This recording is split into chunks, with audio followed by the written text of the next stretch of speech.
Hey everybody, welcome back to Chortlecast. I'm Jake. With me as always, the Stream King, the Far Cry guy, the poopy head, Steven. Why? They told me to do it in last night's stream, Saturday's stream, and I said I would, and I'm nothing if not the man of the people. You know what I mean? It was Alico, wasn't it? I think it was, yeah. Alico, you're not helping yourself. If you want me to run a raid, don't call me names. He does want to run a raid. He actually offered to run 2 raids with me today, but I was like, we're going to be filming the podcast, so I won't have time. But I want to. Yeah. One day. Yeah. I'm here. He's here. Do I look tired? Because I feel really tired. I feel like I also look as tired as I feel. You know. Steven has had a rough day. The internet is not working. I've had a rough few days. The internet is not working at his place of work, and it is pushing him to the edge. My title is basically internet boy. Like that's basically, I need it for my job. That's a new title for you now. Like if me trying to do my job is like if someone went up to Batman and was like, "Hey, Batman, Gotham doesn't have nighttime anymore." And Batman would be like, "What? That's literally my thing. I need night." I thought you were about to say. It's not easy. I thought you were about to say, it's like if someone came up to Batman and was like, "Hey, bats don't work anymore." The bats aren't working. People don't know what bats are. But anyway. People forgot what bats are. How? How did they do that? Have I not been doing a good enough job? Who am I? Wait a minute. I'm just awareness? Man. How is bat awareness hitting an all-time low? But this is Chortlecast, the official podcast of Chortle Games, where we sometimes talk about bats and other crazy things, but mostly we talk about video games, TV shows, movie, anime, whatever the heck we want to talk about. We got a great show for you this week. Light news week, and actually really light, like catch-up week. Like we haven't really done that much either, so it's going to be a little bit of a short show, but we've got a lot of other stuff happening this week. Because to catch us up, to do a little bit of housekeeping before we dive in, this week is our next forward compatible week.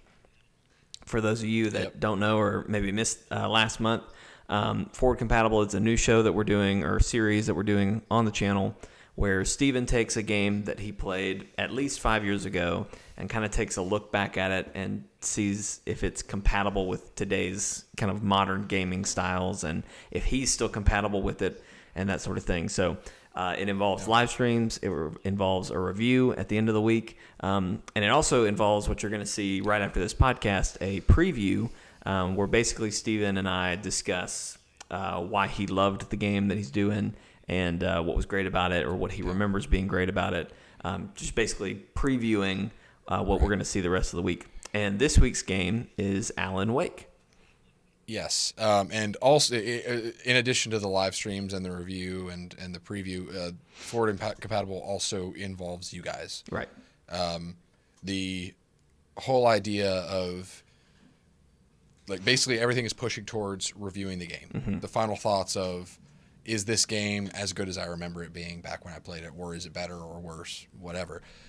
So it helps me out to have that level of engagement with you guys. Mm-hmm. If like I'm doing a stream and then someone comments in like, "Hey, how's the combat?" or how's the voice acting? Like it draws my attention to certain things. It helps me kind of look for it. Mm-hmm. And I'm saying this now because like this happened a little bit with JK too, but also I know it's going to happen with Alan Wake because I haven't played this game in 5 or 6 years. Right. And it's one of my favorites. And so like the review involves you guys as well. So if you want to see anything in particular in the streams, if you have any specific questions, we have a Discord channel. It's forward compatible. It's in our Chortle Games Discord. So hit me up there, bring things to my attention, or just come to the live streams and join the chat. But Alan Wake is the game for this week. And I'm going to say it's spooky time. I'm going to say very little because I'm probably going to say a lot more in the preview. But basically, Alan Wake is truly in the spirit of Halloween. It's not like your Silent Hill or your Resident Evil. It's not quite there. Mm-hmm. It's more tame than those. But it's still a spooky game that tells a suspenseful thriller story. And it's very reminiscent of like Stephen King's books, and Remedy did it, which they did Control, which was confirmed to be a sequel to Alan Wake. So this is kind of us looking back to help me, I guess, look forward when I play Control again, if that ever happens. So well, eventually, I'm really excited. They're going to have the DLC, the Altered World events, which a lot of people kind of pointed out Alan Wake events or expansion. Yeah. So AWE, Alan Wake. So and we'll talk more about that in the preview, but Control is unashamed to be a sequel to Alan Wake. Like it has direct ties, and I'm really excited to dive back in because I love Remedy. Mm-hmm. I love the stories that they tell and the worlds that they create, and I'm just excited to dive back in. It's going to be good. It's going to be fun. So anyway, so you can look forward to that all this week. Steven will be live streaming all week. We'll talk about that again towards the end of the show. But anyway, you can look forward to that. That's exciting. And then also, for housekeeping, I just want to go ahead and put the bug in everyone's ear. It's almost November, which means it's almost Extra Life time. For those of you that don't know or aren't aware what Extra Life is a gaming event company that basically helps gamers help raise money, fundraise for local children's hospitals. So we are supporting Larry Batson Children's Hospital here in Jackson, Mississippi. We did this last year for the first time. We had a lot of fun. I think I almost killed Steven just from tiring him out. So let me tell you guys a little bit about what happened last time. It's a 24-hour live stream that we're raising, fundraising, and last year. So the night before we did the stream, I have a really hard time sleeping sometimes. Mm-hmm. Like it's a real legit problem. Like I probably should seek help sometimes. Have you seen a doctor? And last year was one of those times where I knew I was going to have to stream the next night, and I could not sleep at all, no matter how hard I tried. So I went into a 24-hour live stream, like at the beginning of it, having already gone for 2 days. Right. And so like I was gone by the end of it. I think there's actually a clip in year 3 that I don't even remember saying, but it was definitely me. And I could tell that like I'd gotten to the point to where I did not care because like my fat stomach was like pushed out. And it's like, well, yep, I really wasn't very cognitive then, because if I was, I would not have let that happen. But I'm just like, in that clip, Jake's like, "How you feeling, Steven?" And I'm just like, I'm dead. I need to go. I just need to go. You'll never see me again. Yeah, exactly. So anyway, it's going to be a little bit different this year. Last year, we tried to do a lot of different games and a lot of different bits. We did Whose Chortle Is It Anyway, which was a really fun kind of like Whose Line Is It Anyway spinoff that we did of just kind of doing some little quick skits, improv stuff. We're not doing that again this year. We are working on a couple different things. We do have one special thing that we're kind of working on, but mostly it's going to be more, I wouldn't even say chill games. Like it's going to be longer periods of games. So like we'll probably play Destiny 2 for a couple hours. Then we might play Anthem for a couple hours. We might play Overcooked for a couple hours. We might do Risk of Rain, that sort of thing. We're still kind of finalizing what games are going to be in there. We might bring Far Cry back, maybe. I don't know. We're just talking about stuff. So anyway, it's going to be fun. But the best part, and the whole reason we do this, is it's raising money for kids who are in difficult situations in hospitals and whatnot. So it's really great. Last year we raised $500. That's going to be probably our goal again this year, is just to raise $500, and maybe we can push past that even. So that would be awesome. But anyway, just wanted to go ahead and put that bug in your ear. That's going to be November 3rd. That's a Saturday, is when that's going to be taking place.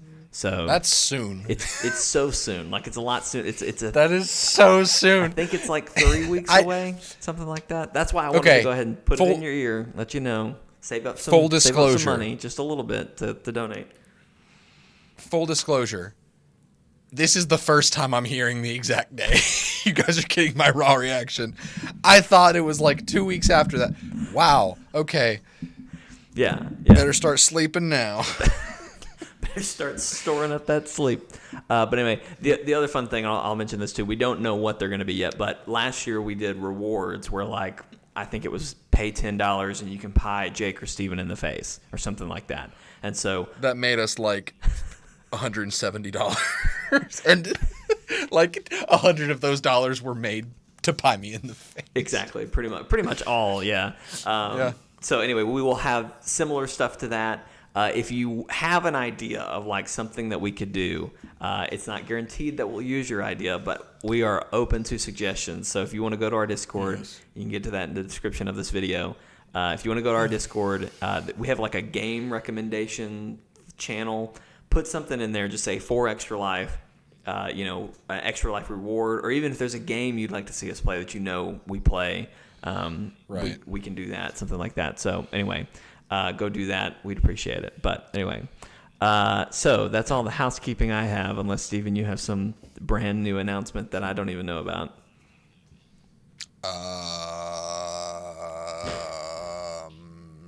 I'm going to take that as a no. No. Okay, great. I never know. I never know what's happening. So we only have one news story today, Steven, and it's what the next Sony console is going to be called and when it's going to be released. Steven, do you want to take any guesses at what they decided to name it? I'm talking about PlayStation 1. I'm talking about the sequel to the PS4. PlayStation 1. They already had that. Didn't stop Xbox. I guess that's true. Okay, well, you're wrong. The PlayStation Origins. That's a good name. That's a good name, but no. PlayStation Legacy. No. PlayStation Rise of the PlayStation. That's good. I like that. I appreciate that reference. No. PS5 has been confirmed. Yeah. Whoop-dee. I never would have guessed that it would be called the PS5. I do appreciate that Sony has just a real simple. They're not trying to do anything crazy. You know what I mean? They're just the numbers just keep going up, and that's all we need. But the PS5 was announced. It's going to be holiday 2020, so we still don't have a solid month or even a date. Right. But that release window is it'll be November. Yeah, probably. Probably, right. Just in time for Black Friday holiday deals. But also when the new Xbox is going to be released. So right on par with kind of what I was expecting it to do. We've already had a report on some like hardware details, and like it's going to be able to do ray tracing. Supposedly it's going to be able to support 8K when there are 8K TVs. Which I didn't even realize we had unlocked the 8K. Oh yeah. 8K is a thing. People are shooting video in 8K right now, but other than like a movie theater or an IMAX, no one is prepared to handle that. So, whatever. But anyway, probably the most interesting about this whole story, Steven, is that there was no event, there was no quick posted video, there was no state of play, nothing. It was just a blog post that was like, hey, PlayStation 5's coming and it's going to be November 20 or holiday 2020. How do you feel about that, Steven, of it just being such a nonchalant just hey? I've said before that it feels lately like last year Xbox people came up to like Sean Layden or whoever, and they were just like, hey, could you do us a solid and just not try for the next year? Like, it's like y'all lapped us. Competition. Can we just stop? Can you stop so there actually is competition? Because ultimately competition is good for the industry. Right. But it really feels like that. It just feels like Sony's not doing anything. Like they're just kind of sitting on their hands almost. But I had a thought where it's like maybe they realized how far ahead they are, and they were just like, let's just not even work towards marketing at all. Let's just not waste the dollars, you know? I mean, and yeah, it does feel like that. But to some degree, I kind of wonder if that's not smart. Because, like, right now, we don't know what the launch titles are for this game. And I want to get there kind of in a minute of what could be a launch title. But all this really confirms is, hey, the PS5 is coming and it's going to be in holiday 2020. Oh, awesome. Okay, great. Like, yeah, we want to know that. But, like, Xbox spent so much time at their E3 press conference talking about, I don't even remember what they call it now. It's not Scarlet. Is it Scarlet? The Xbox Scarlet or whatever, and which is not even the name it's going to be. It's just a code name right now. They spent so much time talking about it. And maybe it wasn't even that long, but, like, they spent time where they could have been showing games or showing some, I don't know, new controller or what. But they spent so much time talking about something that we really didn't get that much information on. And I kind of feel like, PlayStation, they did that whole specs article around that time, but didn't really confirm a release date or anything. This kind of similarly, just an article, doesn't really confirm anything other than a release date and some hardware specs. I don't think it is a bad move. It just seems very no fanfare. And I guess it doesn't need fanfare if they don't have something to show with it. Like, and I've always said this, and I think Sony understands this, is what sells a console are the games that are coming to it that are exclusive. And so here's a thought. Sony doesn't need to show anything about the PS5 until they've got games to show that are coming with it. You know what I mean? Right. Have we considered this? Sony, like it's been rumored that PS5 will have backwards compatibility. Right. And Sony has a lot of games coming out between now and PS5 that are PS4 titles.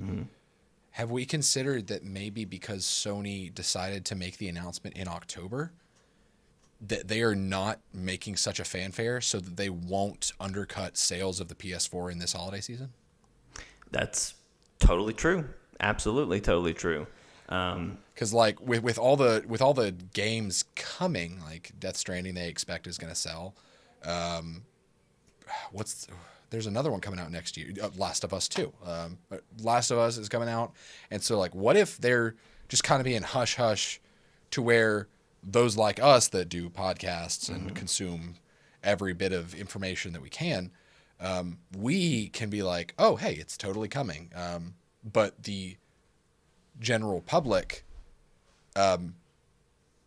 doesn't, so that if someone's looking to buy a system in November or looking to buy those new games, right, we'll buy those games and make the sales look good rather than waiting. Right. And honestly, like, I've seen a lot of pictures of like PS5 stuff. Like I've seen articles being written, but again, it's for those people who do stuff like we do.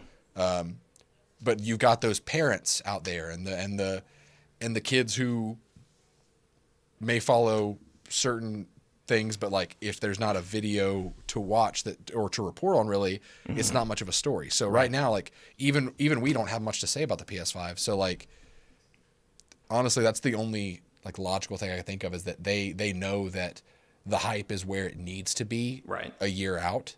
Right. But like once we get closer, then they'll start showing stuff when they don't have a really big block of sale time between them and the next system. Right. So Last of Us is coming out in February, right? Yes. 2020. And we do know, I think it was Sean Layden who had, I'm trying to find the quote, but I don't see it now. But in the original article, Sean Layden was talking about how, or I guess it wasn't Sean because he left. I don't know who it was then. So the article I read, it said that, The PS4 still has lots of great games, including Last of Us 2 and Ghost of Tsushima. And for me, it was like, Ghost of Tsushima is still going to come to PS4. And That's I think super surprising. I'm surprised about that too. But I think your first comment when I text that, Stephen, was like, well, they'll get a remaster for PS5, which I think all of them will. Or as you said, and I just looked, it is confirmed that the PS5 will have backwards compatibility with the PS4. So I don't know how really good news. Far back they're talking about, but at least for the PS4, I can tell you it's confirmed. Right. Yeah. So they're trying to sell those systems. They don't want to be like, oh, look at this big new thing coming just next year, because then they miss out on a lot of systems being put in houses. So if Last of Us 2 is coming out in February, would you agree that Ghost of Tsushima has got to come out in like June or July? That's risky. That's really risky. Do you think sooner? June. Well, I mean, name 2 big games that come out during the summer from AAA developers. I know Cyberpunk is in March. Yeah, I can't think of anything that's going to be going to be next June and July. Well, even thinking about in the past, I could see Ghosts coming out in May, because May is kind of the last month where big games come out. The only game I could think of that came out in June or July was Marvel Ultimate Alliance 3. Right. And even that was at the very end of July. They're weird months, and I don't know if I can see Sony banking on those months. Right. I'm just thinking from a standpoint, like you're saying, of, okay, we've still got 2, well, technically they still have 3 big games that are left to come out before the PS4 is done. They've got Death Stranding, which is about to be here. Last of Us 2, which is going to be early next year. And then if Ghost is kind of the last game, the last AAA exclusive that's going to come to PS4, they've got to have some time to talk. Like you said, they don't want to take away from the PS4, so they're waiting. They're trying to get to the end of this life cycle before they really start pushing anything for PS5. So in my head, you've got to be able at E3, to show the PS5 and show the games that are coming with it. Honestly, at this point, with such a short window and with how little we've heard from Ghosts, it's hard to base things off of E3 anymore, because E3 used to not even E3, but whatever state of play they're gonna do around that time, Right. You used to be able to say you used to be able to predict game release dates based on E3. How little have we heard about this game? How soon is E3? You could kind of make that connection, but you can't really do that anymore with Sony, because they don't do E3. And they're the kind of company that now that they could announce tomorrow in a random state of play, oh, hey, Ghost of Tsushima is out in 2 months. And so it's hard to predict them. Right. But what I could totally see happening is moving towards the launch of the PS5. I could totally see Ghost of Tsushima being a dual their release.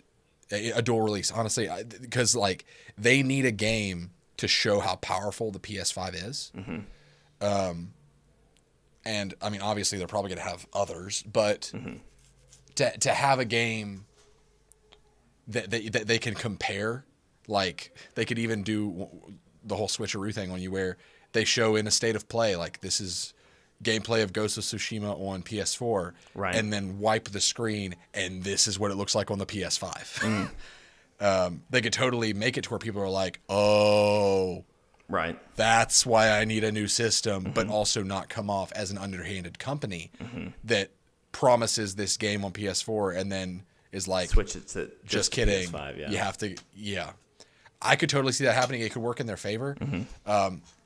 I just don't see Ghost of Tsushima coming out earlier than October, personally. I mean, I'm inclined to agree. So, I'd be pleasantly surprised if it did, but that'd be surprising. So excited for that game, and I'm mad we haven't seen more about it because I really want to see more. One other thing I'll talk about, the only other real bit of news that was kind of new was they talked a lot about the controller, and basically they want it to be more immersive, more, really pull you into the game even more. So it's switching from rumble to haptics, which are what iPhones use, and I think even the Joy-Cons use a haptic system. So that should help. The Joy-Cons have a super intuitive vibrating setting. Like, it's nuts. Yeah. But basically trying to help it feel like, and I think it was adjustable triggers is what they're calling it, adaptive triggers. So like developers can program almost a level of resistance with the triggers, so that when you're pulling a bowstring or something, like you really feel that resistance. Right. Ghost Recon has something like that. The way you hold your breath now, there is the ability to detect resistance, but it's not very good yet. Right. Yeah. Because in Breakpoint, if you hold down the trigger but don't hold it down all the way, if you hold it down just right, that's how you hold your breath to like steady your scope. But it's very difficult. Yeah. Like I haven't figured out the sensitivity yet. So that's cool. That could be a good feature. I think it could be too. So anyway, very exciting. I'm excited about it. Quickly before we go, I know we've already kind of said like, Ghost of Tsushima kind of as a dual launch, but what do you think? What would be like your top hope or prediction for a game that will launch on the PS5? I'll go. Top hope or prediction. You want to think about it for a second? I can go first. Yeah, I need to think about it. Yeah. I am hoping that Horizon Zero Dawn 2 will be a launch PS5 game, because we haven't really heard from them much since Horizon. I think it was a big success and people really, really liked it. So I would love to see that as a kind of, here we are. Here's the PS5. It looks awesome. And then I don't really know what else there would be. I do think, I guess they're not going to get remastered since they're backwards compatible, but I do think people will be playing Last of Us 2, and I think there will be a multiplayer mode that gets added with the PS5. Yep. So I don't know. What would be some of your prediction? Legend of Dragoon remastered would be out of nowhere and super cool. That is out of nowhere. And if you don't know, yeah, like people have been asking for it, and it's one of those games that like it may get a forward compatible, but guys, let me tell you, this game, Legend of Dragoon, is 4 discs. When like you remember back when you had PlayStation 1s and a game case was like, it was the little square, but then you had squares on squares on squares because you had so many discs. Yeah, LOD was one of those games, but it was my first experience with a JRPG. And people who are fans of PlayStation for years have been saying like, we want to play Legend of Dragoon again. And the main character, Dart, was actually almost in PlayStation All-Stars Battle Royale, but his project got scrapped. So that would be cool to see that. Like, I don't see them doing that, especially anytime soon, because of Final Fantasy VII. Right. But if I got my pick, you know what it's going to be. Actually, 2 picks. I would like to see Starhawk come back, which is like, what is that, Steven? You've never talked about it. I owned a PS3 for a very short time. I got it on sale, and then it was shortly before I moved away, so I ended up selling it. But there was this game called Starhawk, and it was a combination between a third-person shooter and a tower defense real-time strategy kind of building creating game. Right. To where like you could be in a big battle, and then you could like do an overhead strategy view, and you could drop turrets in or drop a defensive platform, something like that. It was a really cool concept, and it was Starhawk was the sequel. I don't remember what the first one was called, but I would love to see a game like that again. Right. But my main answer, Infamous. I want more Infamous. Me too. I don't think that's going to happen though, because Ghost of Tsushima. There's no way an Infamous game is on the way, because Ghosts has their full undivided attention. Yeah. But I want it back. I need more. I need an open world with character creation and customization. I want to be able to pick my superpowers, co-op missions, like all of it. I need that in my life. Sucker Punch. I would really love a new Infamous game. I am curious if we ever will see another Infamous game. Because correct me if I'm wrong, because I don't think I'm that far off here, but obviously the people who made Insomniac who made Infamous, was it Insomniac? Is that Sucker Punch made Sucker Punch. I'm sorry. So Sucker Punch made the Sly Cooper games originally, right? I think so. And so one of the because Insomniac was like Jack and Daxter, I think, and then Sucker Punch did. Yeah, that's right. So anyway, Sucker Punch did the Sly Cooper games, I think like the original trilogy.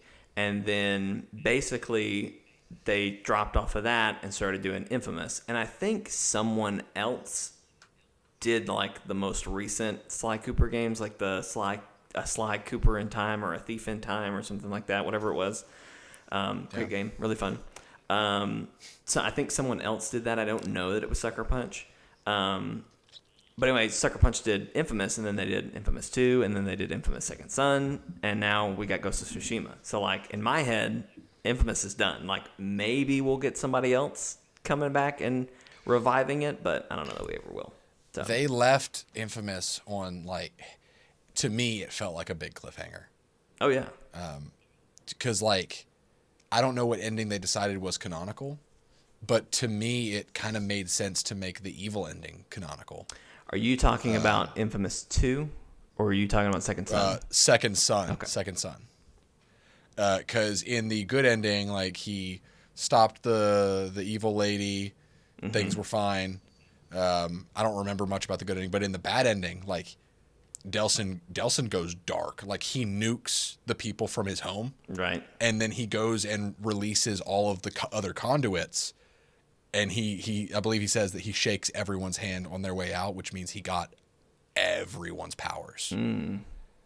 So, like, a Infamous game that has us fill the shoes of one of the many conduits that was released, but also having Delsin as this character that almost plays like a Superman from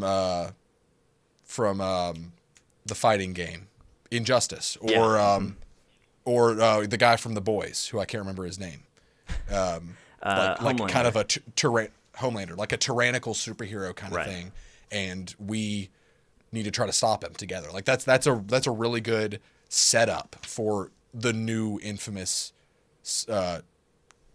story trilogy, whatever you want to call it. Right. I would love that. That'd be awesome. Oh, I would too. That would be great. Okay. Well, that's all we had for news. So we're gonna do a little bit of catch up, but it's a light helping of catch up because it's just kind of been a slow week, or at least I've been playing a lot, but I've been playing a lot of Destiny Shadowkeep, and my thoughts really haven't changed because really I've just kind of been grinding. I'm still having a great time. I like the new modes. The new Vex incursion stuff is really fun. Haven't done the raid yet. I'd like to do the raid. So far I like the what is it when you can put the armor you like the look of over the stats of another Transmog. I love the transmog system that they've added. It's great. I'm just leveling right now. Like, I'm not even trying to figure out what mods I need to have equipped or anything like that because I'm going through gear. I mean, I'm trashing pieces of gear and moving on like it's nobody's business. I'm keeping some pieces that I maybe noticed something cool on or whatever, but I'm just trying to get to like at least 940 or 950 before I really start like pinholing what I want to do. But the transmog system is great because basically any legendary I can just put the outfit that I have that I really like on, which I'm really, really happy with. I'm still trying to figure out, like, I think infusing things up works better because now you buy like I forget what it's called. It's like an infusion mod or something, and it's just one little block, and that's all it takes to infuse something up. And I don't think you can earn them except through the battle pass. I don't know if there's another way to just earn them. And you don't earn them from the paid side of the battle pass. It's just the standard. You're leveling up. You're getting these. So that's nice. And then also to get one of those, you have to spend master cores and legendary shards. But like, it's basically what you would have done for one infusion. But I don't know. I feel like the system works a little bit better, and it might just be I'm in a better mindset of I've got to get to 950 before I start infusing anything. But I don't know. But it's a lot of fun. Really enjoying that. Yep. And then the only other thing that I did that I do want to talk about is I went to see Joker this week. The new DC Joker with Joaquin Phoenix. And I didn't hate it, but I probably will never see it again. And if I could go back in time and tell myself what it was going to be like, I probably wouldn't have gone to see it. Does that make sense? But I didn't hate it. It does, yeah. Explain. Basically, what I mean by that is it's very dark. And, it was one of those things that, like, I left the theater being like, I kind of wish I didn't see what had happened. Because a lot of people, I think, in like articles and stuff, they're writing like, oh, this movie glorifies violence, yada, yada. I wouldn't say that it glorifies violence so much as it just is very real with its violence. Not to get into, to get into a little bit of spoiler territory, kind of one of the moments that really just kind of is stuck with me is at the very end, kind of when I would say he really becomes Joker. He's on this late night talk show, and he's gone full Joker at this point. I mean, he's really hit that point. And he shoots the talk show host. And I mean, it's just he just does it. You know what I mean? Like, it just happens, and it feels so real.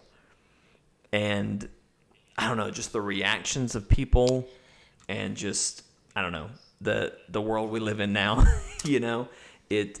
Yeah. I left being very I felt yuck, and it's dark. It's a dark movie. He's a villain, so there's no redemptive arc. I don't think, a lot of people have also said, like, they're asking you to feel sorry for whatever, and it's like, I don't think they really want you to feel sorry for him, but I think they want you to understand kind of how he got to the point that he's at, and I think they do a good job of kind of like showing how he gets to this point of being so evil. But I don't know, but you still get there, and it's like, he's evil, like, great, like, I don't. So I've spoiled myself on the movie because right. I refuse to see it. I feel pretty strongly against it, and I'm not going to say it's bad. I'm not going to say it's a bad movie at all. It is a very well-made movie. Right. The cinematography is amazing. There's so much. I keep calling it depth. Like, every shot has just depth, and I don't know how to explain it any better than just like one of the very first scenes in the movie.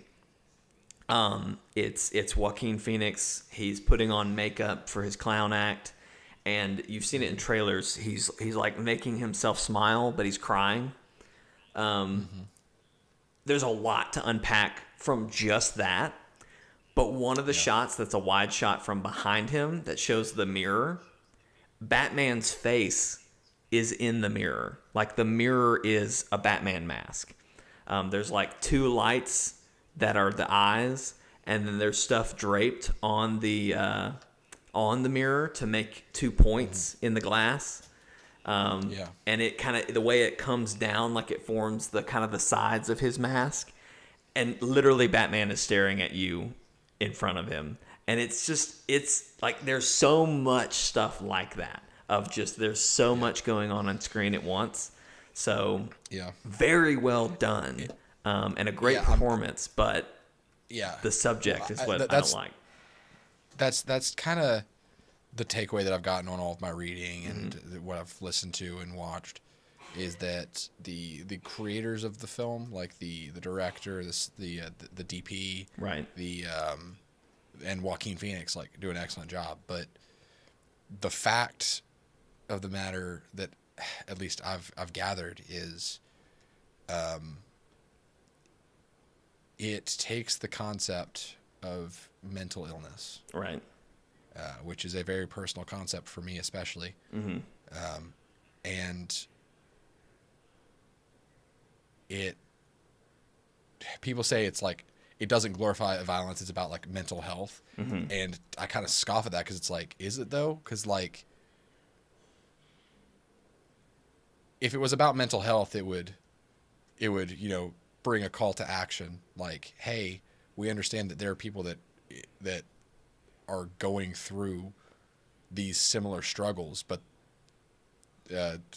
what this movie does is it basically takes this character's struggles and it leads him down a dark path, and he continues down the dark path, and it in a way glorifies what he does, because like, you see him like leading a revolution, and you see him like stripping off his, like, at the beginning of the movie, one of the things I heard was that like, he dances not so confidently, but by the end of the movie he's dancing confidently, and it glorifies the struggle, but doesn't show the end of the struggle beyond accepting it and becoming a monster. And that's a really dangerous, and if I'm being honest,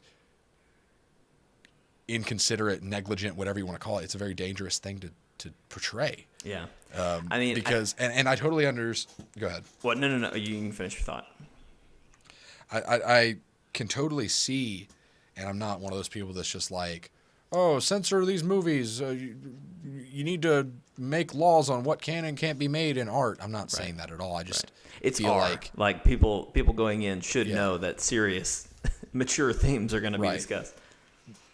But there are people out there who may see this movie and identify with Arthur Fleck and be going through a bad time and feel like they are downtrodden and oppressed. And this movie sends them the message that is very bleak and glorifies accepting the fact that you're a monster. Yeah, absolutely. And that's bad. Yeah. That's very bad. Yeah, I think they wanted to shine a light on, hey, there are people struggling. But like you said, there is no help.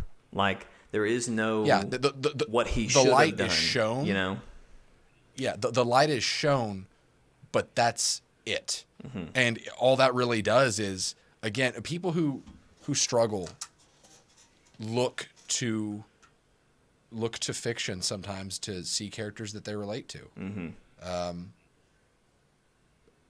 Like, to me, just an example, Izuku Midoriya from My Hero Academia is a huge inspiration for me, because he is one of those characters that he is very self-sacrificial and puts other people, like, puts himself in front of the bullet for other people too much. Right. Like he like, in his powers early on even reflect that he is wasting away for others. Right. That speaks to me. And in the show, he kind of deals with that, and it shines a light on, like, acknowledging, like, that's a problem. Like, helping others is important, it's vital, but who's going to help them if you just let yourself wither away? And so you might have people who relate to the character of Arthur Fleck in The Joker, but it doesn't have that moral. It doesn't show them how to be helped or how to get better. Right. It says, exactly. Hey, because you really can tell he's so in a dark place personally when he's trying to be not even a good person. He's just trying to be a person. Right. But then as he slowly starts to fight back and indulge his darker, murderous side, even the end of the movie, he's in asylum, but it looks like heaven. Like there's golden light coming through. There's beautiful music playing. Right. And he's dancing after just murdering somebody. Right. But so what is that? It's like it makes you think, oh, this is what I need to do. I need to do this. So Yeah, and like I'm not what does saying that say about people that struggle with that? Like people who watch that and they look to these characters for inspiration or to relate to them. What does that say to the people who are struggling with those kinds of impairments or whatever you want to call them? What happens to them? And that's the core. Like they walk away feeling worse. Right. That's the I walked away feeling worse. But that's the core of it, right? It's like not everybody who sees this is going to become a crazy person or start on a murder spree. And I don't think that's going to happen. What I'm saying is you put the right person in that. I just hit my mic. I'm sorry. You put the right person or the wrong person, rather, in that theater, and it sends them the wrong message. You have no idea. And honestly, that walking away from the whole thing, what scared me the most was just, again, how real it all felt of just like, this could happen today. and it wouldn't be that crazy. And correct me if I'm wrong, because it's been a while since I've seen The Dark Knight, but like even Heath Ledger's Joker inspired that kind of, not so much the mental health thing, but like the whole anarchist thing. Right. But even in that gritty, real portrayal of the Joker, and I think this comes from Dark Knight, but if not, it's still a Batman thing. There was always that sense of Joker to Batman, you're just one bad day away from being me. Right. And there's that sense of like, there's your clincher, acknowledging like people like that exist, but Batman does everything he can to not be that. That's why he has his moral code. Like there's that sense of like, you're just one bad day away from being me, but I'll be damned if I let that happen. Joker almost says that in the talk show at the end of like basically the line of, you're all one bad day away from being me. He doesn't say that, and I kind of wish they had said it. Not so much to hit it on the nose, but just because that is a iconic line. But yeah, and Batman is in this. Batman's origin happens in this movie, but still, we need that. We need that hero. We need the who's going to stop this. Yeah, you need that because Joker's the protagonist in this. Mm-hmm. Like that sounds terrible on paper, and as I'm sure the execution was solid through all the stuff we talked about earlier, but like it's not a good thing. Joker should never be the protagonist, the main character that we follow and relate to and associate with.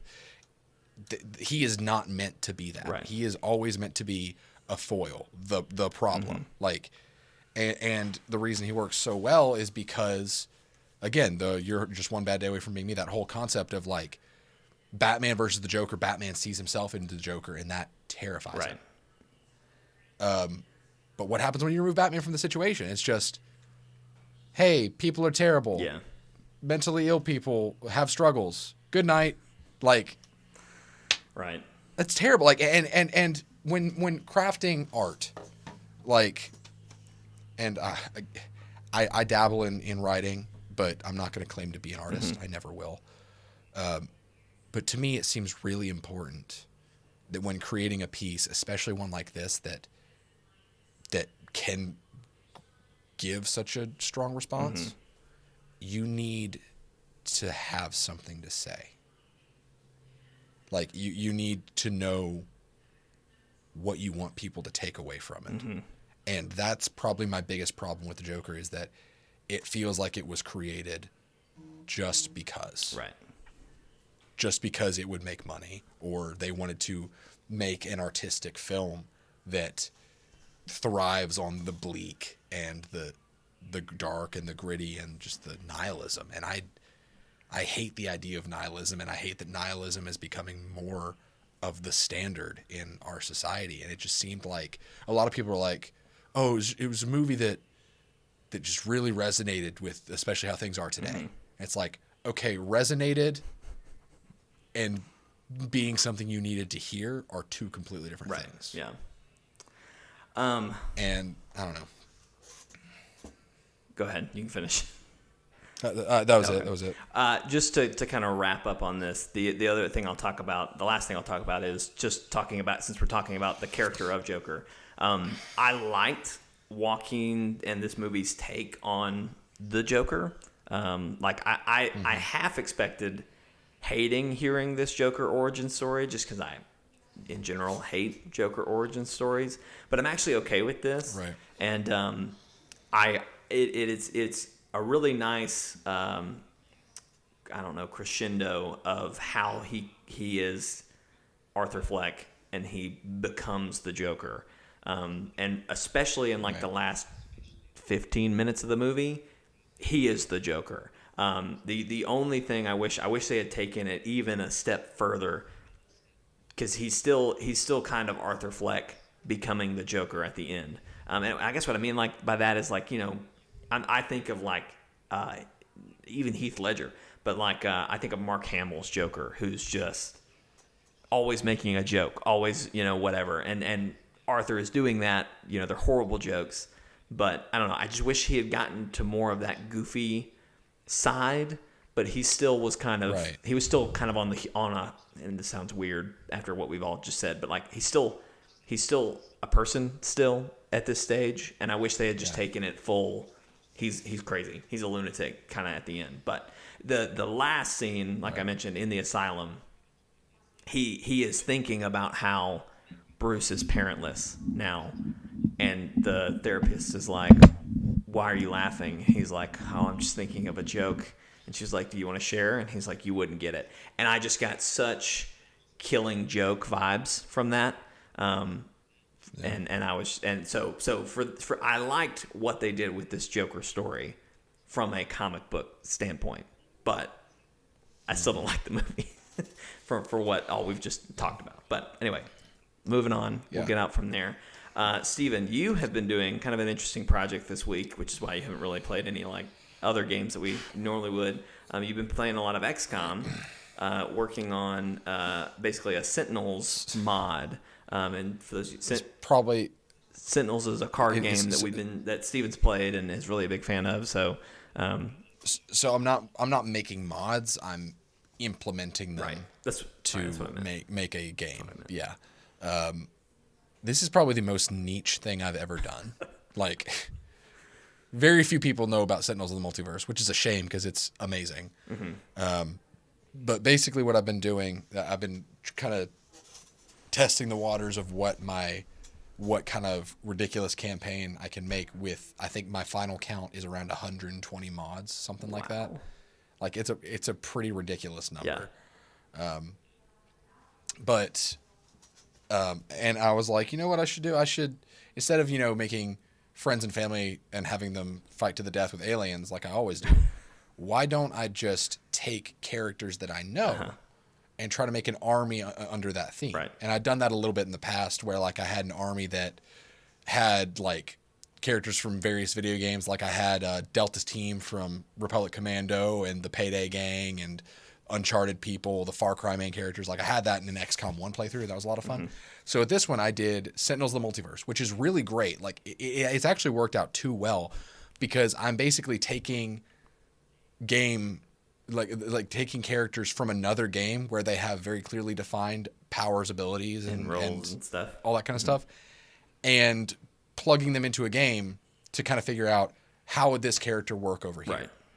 Right. And it's been really fun because there was a Sentinels of the Multiverse what if story that they told on the Letters Page podcast, which is where they talk about the story of Sentinels.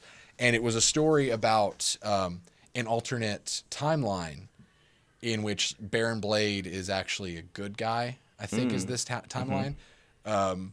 But it ended up being an apocalyptic wasteland at a part. And the story they told was basically a Mad Max style pursuit in the wasteland with a bunch of the different characters being in it. Legacy was the leader of the troop, kind of driving in front, looking all gritty and like a biker, had the dog tags and everything, but he was still Legacy technically. Right. And so it was taking these characters and plugging them into a different genre. So what I'm doing is I'm taking these characters from this superhero card game that has no correlation to Marvel or DC. It's its own universe. We've played it on the channel a lot, as Jake was saying. And I'm taking them and I'm adding them to this what if universe of what if Sentinels of the Multiverse characters were fighting against aliens. like against an alien uprising. And so the mods that I've been doing have basically been turning it into an RPG, where when you level up, you don't just go between one or two choices. You go, I want to say like maybe 50 skill trees. Each level, you have an option of 50 different skill upgrades. Something like that. It's a pretty ridiculous number.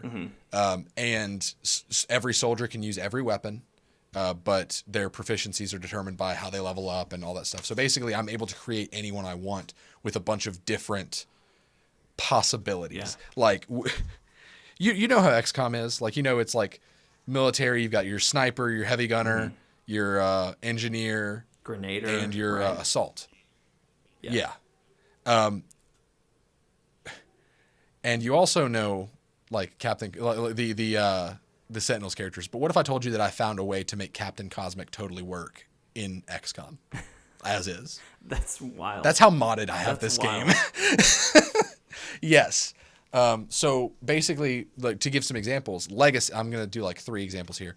Legacy is the Superman of this universe. Right. And his whole thing is that he's basically All Might. All Might's honestly a better example because over generations, Legacy, like each person called Legacy, each Paul Parson is their name, has gotten a new power, but they've inherited all the powers of their past. So Legacy has flight, super strength, danger sense. He's got like a 1-hit energy barrier, so he can like take 1 hit with no damage. Like he's got a bunch of power. So he's basically All Might. Right. In XCOM, my Legacy is a mid-range fighter that is super resilient, has a lot of armor and defense and health, but he can give commands to other characters. So he's like the team captain. Right. Stuntman, who in the card game is a former action movie star that became a villain because his face was horribly disfigured and he didn't know what he was going to do with himself, other than turn to crime. But in fact, his horrible facial disfigurement was like a little scar on his left cheek. He's great. In the card game, his whole thing is that his powers are better outside of his own turn. So he can play cards like ongoings that are just like, if this happens, use your power during this turn. So he basically steals the scene because he's a movie star. So in XCOM, he is my Overwatch character to where he's going to probably hang towards the back and set to Overwatch so that on the enemy turn, when the enemy does anything, Stuntman's like, nope, I'm going to act on this turn right now to try to stop them. So I've been able to take these concepts of how these characters work and not literally like cut and paste them into the game, but kind of make like their play styles and their aesthetic and kind of plug them into how they would fit into a resistance, an alien fighting resistance force. Yeah. And it's been really fun. I'm having way more fun than I expected to. I'm loving seeing and I originally the characters did this and what they look like and everything. Yeah. So I'm glad you're having fun with it. I made Bunker last night, who is a dude that's in like a 9-ish foot tall robot suit. And I upped the size slider to where normally people are at 50 and he's at like 70. Oh my gosh. So he is freaking massive and it's hilarious. But so all that being said, like I did this just to, amuse myself for a while and to prepare myself for Phoenix Point in December. But the more I did this, the more I was like, I kind of want to do a one-off XCOM stream of just this. Just to show you guys, like, this is how modded my game is. This is the crazy stuff I'm doing. So if you guys would like to see that, let me know in the chat, in the comments, in Discord, all that stuff. If you would like to see my one-off XCOM superheroes, it wouldn't be a series. It would just be like just one live stream on like a Friday or something, just where I would play it just to show you guys what I've been up to. So yeah, I think that could be really cool. I think it could be fun. Hey everybody, thanks for watching this episode of Chortle Cast. We do hope you've enjoyed it. If you did, there's a couple things you can do to help us out. Number one, you're already on youtube.com/chortlegames or chortlegames.com. You can like this video, share it with your friends, leave us a comment, let us know what you thought of all these topics. You can also, if you're an audio listener, you're listening through iTunes, you can leave us a review. That really helps us out. You can also email us at chortlecast@gmail.com and let us know your thoughts, any questions or topics you might want us to talk about in a future episode, that sort of thing. We'd love to hear from you. You can also join our Discord. You can get to that in the description of this video or podcast, whatever your service is, it's in there. And then also, worst case, you can go to chortlegames.com and click on our banner. There's a little Discord icon. You click on that and you go, you join, and you have a great time. You can also follow us on Twitter and Facebook, both at Chortle Games. So, thank you guys for being here. Thank you, Steven, for being here. Like we said, this is a forward compatible week, so we are going to be streaming forward compatible a lot. Starting tonight. I will be streaming.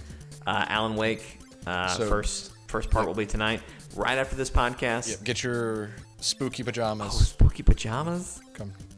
Yeah. I don't know that I have any spooky I won't pajamas. be wearing them, but I'll just have my black cat. Does that work? Yeah. Yes. Okay. Price of admission to the forward compatible streams this week are either spooky pajamas or a black cat. Okay. I'll also accept a broken mirror. Other signs of bad luck. We just need spooky things. Skeletons in your closet, whatever. So first one's going to be tonight.